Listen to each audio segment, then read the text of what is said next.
Welcome to my story, episode 14, 1 and 4, 1 Monopoly, 4 the book. Well, those are, again, the next big things in history. Maybe my next big things weren't quite the right next big things in the order of things, but I took a shot to the next big things in the history and the next big things in the future, and, well, that's what we're talking about here in this story.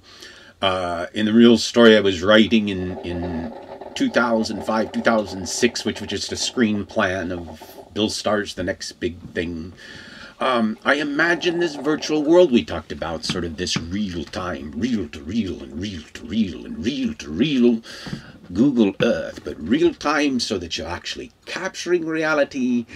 And, well, once you start capturing reality across the entire world in a movie, well, then you change everything, because you actually are capturing space and time as we know it. We're capturing history as we know it. In fact, that's the strange thing, because what you know as Hollywood starts to go worldwide, because we now put everybody in the movies. See, that's one of the ways we employ the entire planet.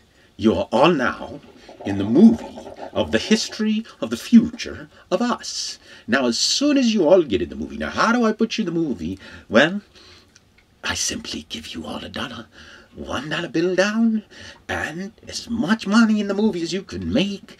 And how do you make money in the movie? Well, we'll have to figure that out. Well, we need to make money doing the things of value. And that's the key difference between the reality in the world as you know it today and the reality of the world that I imagined in my head that, well, could easily become what we accept as common reality. And that is, what is the price and what is the value of what?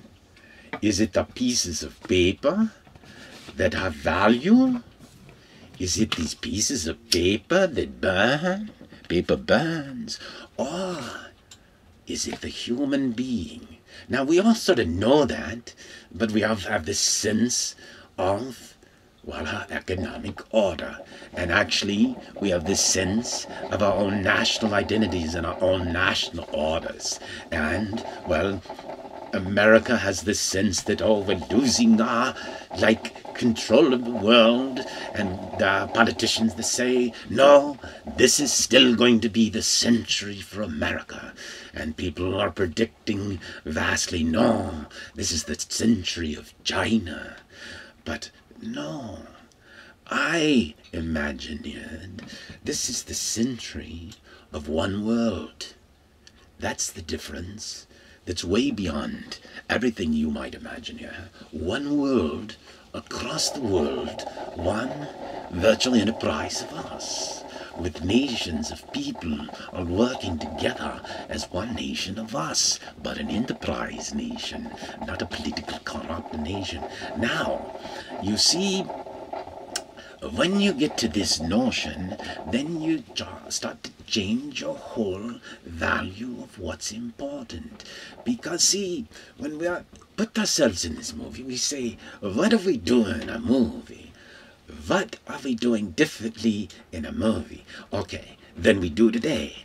Well, the first thing we do is we wipe out the war. We wipe out the need for war between nations.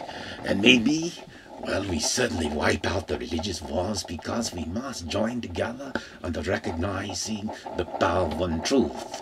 And then we must wipe out our tribal differences, and we must not lose our culture and our past. We must embrace it. We must embrace it under a human understanding, sort of like a common Bill of Rights for every citizen on the planet, one that we could enforce in virtual space, because if we moved into a virtual space, we could make the price of entry saying, well, you have to abide by the rules of our virtual space. Of course, those rules would be designed for flexibility and protection.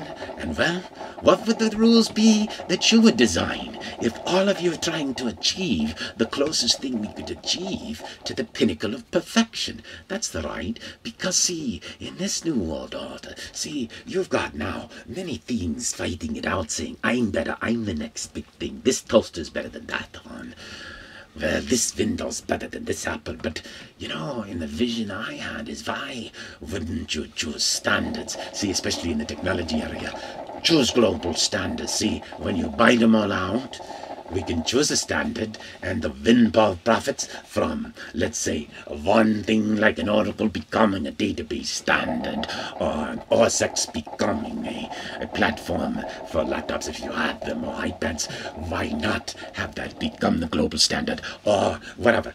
As long as you have standards and have even competing ones fighting it out to do it better. But at the end of the day, it's the consumer that must win, and not pockets of pieces of Barney that happen to back one of the vendors or losers. Well, the losers and winners, and they all match out in the end. And that's why part of the plan was to take out Wall Street by buying it out. So peace in the battlefield, peace in the economic field. And now, what do we do with our planet when, well, we own all our stars in Hollywood, and here's the thing, they're now worth 1,000 times more valuable.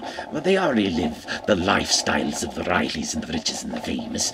They probably don't need a whole lot more than that, and actually, they could just use better content, better missions, maybe better stories of how we imagine here a future enterprise of all of the planet working together to grow the humanity of people. And what that means is we grow from the Maslow pyramid up. And you'll find, what does that mean? Well, at the bottom is we provide everybody a base level of food and housing. Is that base level the same across all nations? No. We take the base level today and we promise to sustain it and grow it across the world. Now that's not too hard or too expensive for 50% of the world living on $2 a day. We could simply say your base level is now $2 a day plus whatever you can get beyond that. And why not? And then we build from there. We build projects for housing. Hey, why not put our ROIC to put low-cost housing? Why not figure out a way where we could put low-cost housing? Again, don't worry about the jobs. That's the problem we have, because along the way, technology will replace jobs. But ultimately, if we re-engine our capital structure of a total economic enterprise, we can actually balance that out. Now, I don't know how to do that exactly. Why?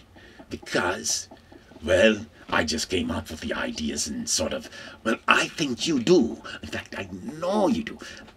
I would bet my life on it. If you put your heads together, you have the power to achieve infinite prosperity on Earth. If we all had the power to say, listen, we don't have to have war anymore.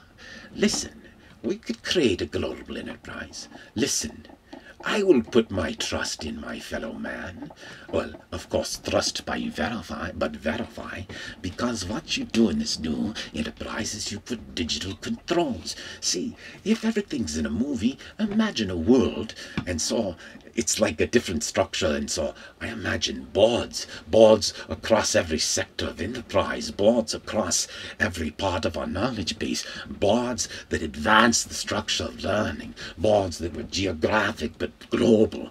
And see, think global, act local, all of those things that we know from American capitalism. Imagine those spreading worldwide, but not like with a stamp, maybe with the good seal of approval of America, but implemented by the Chinese and the Europeans, by everybody. But it's not just America. There are great ideas throughout the world that we can leverage. And so the whole notion is, how can we leverage and unleash the power of people? And, well, what do we do with all the time we save? What do we do with a future? Well, a future economy in which everyone is in the movie. And what would you do to grow your community, to advance your community?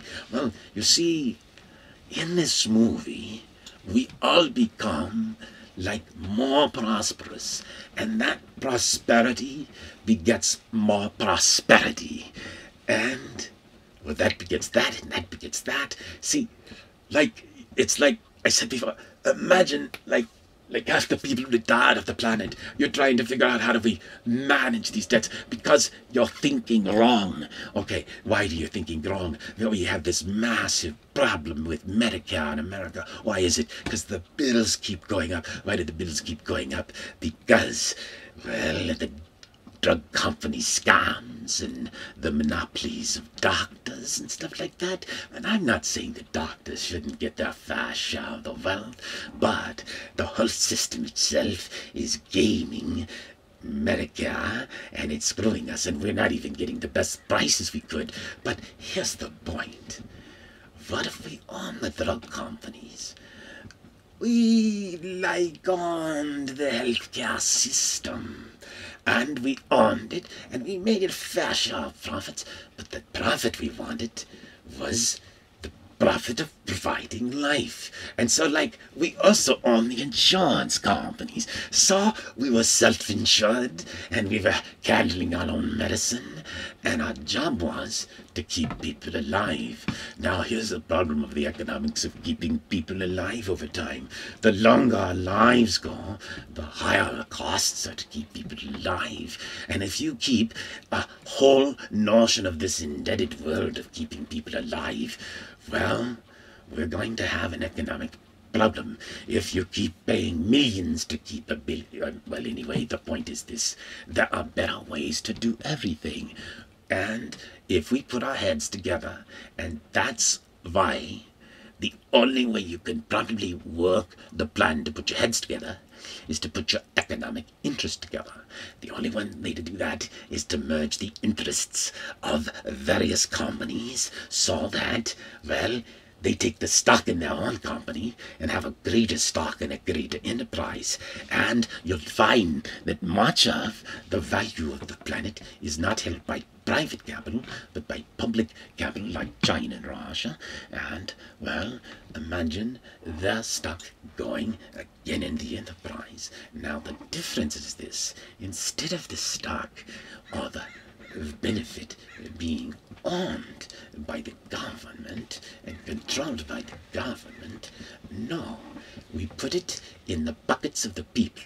Now, when we put our investments in the buckets of the people, we must ask ourselves, how do we do this? Do we just let them go in and decide to play a trading game? Well, there's not going to be a lot to trade. If we're smart, we say, let our smart people invest the money. Because there's never going to be a better opportunity than the ground floor enterprise when the entire enterprise of Earth was unleashed by the prosperity of an infinite pool of wealth out of a single global currency and open worldwide markets. There will never be a better enterprise investment opportunity than investing in WeThePeopleOfEarth.biz. So then we simply, smartly make sure, see, instead of government running Social Security, we just say, listen, the stock in your account is in your account. You could look at it any time, but you can't touch it. It'll come out as dividends. It'll come out if it needs to for your disability or whatever. We build in the design to the system. See, we build a Social Security kind of system into our enterprise, into the stock enterprise, into the profits that you collect. They come back into stocks. Some come back into dividends or cash. But the point is this. It's like an enterprise of us with us directly to the enterprise and not subservient to imaginary nations. Not to say that we won't play those imaginary nations along. We keep the Queen going in Parliament going. We keep the Congress going, the presidents going. Even though we might ignore everything they say and turn it into a comedy channel, we done everything you used to do. We keep it going like it was because what the heck, it's just some channels we do, and we could afford to run those because there's just stars in the old way of doing it. But then we do it differently, and we do it better, and we build a future to the infinity of our minds, the infinite prosperity. From infinite minds comes infinite money.